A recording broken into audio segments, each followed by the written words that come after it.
नमस्कार दोस्तों, स्वागत है कल्कि 2.1 में।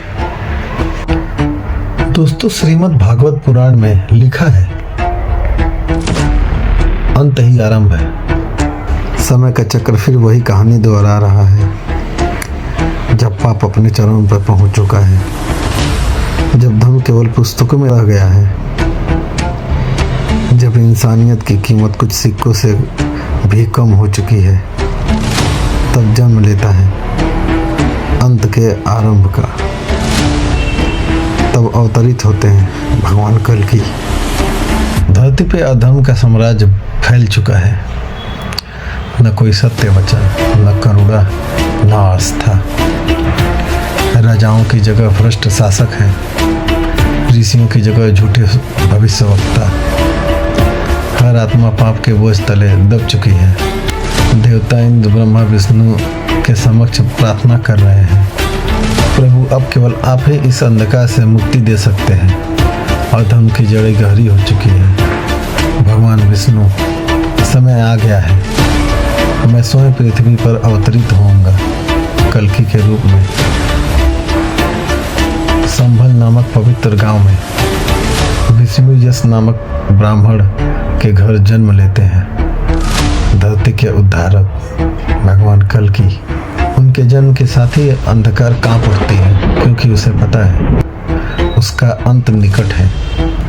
देवताओं ने उन्हें वरदान दिया, देवदत्त नामक अश्व और रत्नमारु नामक तेजस्वी तलवार। अब अधर्म का अंत निश्चित था। समय आया जब स्वयं चिरंजीवी महर्षि परशुराम प्रकट हुए। उन्होंने कहा, वत्स, तेरा जन्म केवल अवतार नहीं, ये प्रतिज्ञा है। अब मैं तुझे युद्ध की वह विद्या सिखाऊंगा जिससे अधर्म की जड़ें जला दी जाएगी। भगवान परशुराम ने दिया उन्हें अद्भुत विद्या, शस्त्रों का ज्ञान और धर्म का अर्थ। उनकी शिक्षा में समाया था संसार का न्याय। देवताओं ने उनकी रक्षा के लिए भेजे 3 दिव्य सहायक। हनुमान जी जो अमर हैं, उनके प्रहरी बने। परशुराम जो उनके गुरु और मार्गदर्शक रहे। शेषनाग जिन्होंने उनके घोड़े देवदत्त को दिव्य वेद प्रदान किया। इसके साथ कल्कि अजय बन गए, एक ऐसा योद्धा जिसे कोई शक्ति रोक न सके। जब अंतिम युद्ध हुआ, धर्म और अधर्म आमने सामने थे। आकाश से बिजली गिरी, धरती फट गई, पर कल्कि अडिग रहे। उन्होंने रत्नमारु तलवार उठाई, हर वार के साथ अधर्म की जड़ें काट दी।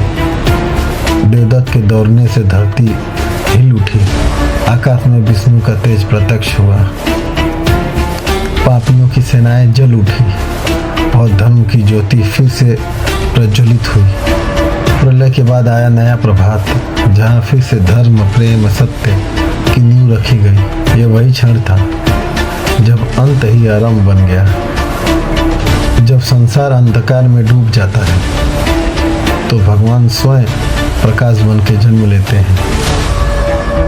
दोस्तों, अगर ये कथा आपको अच्छी लगी तो अपने दोस्तों के साथ शेयर करें और हमारे चैनल को सब्सक्राइब करें।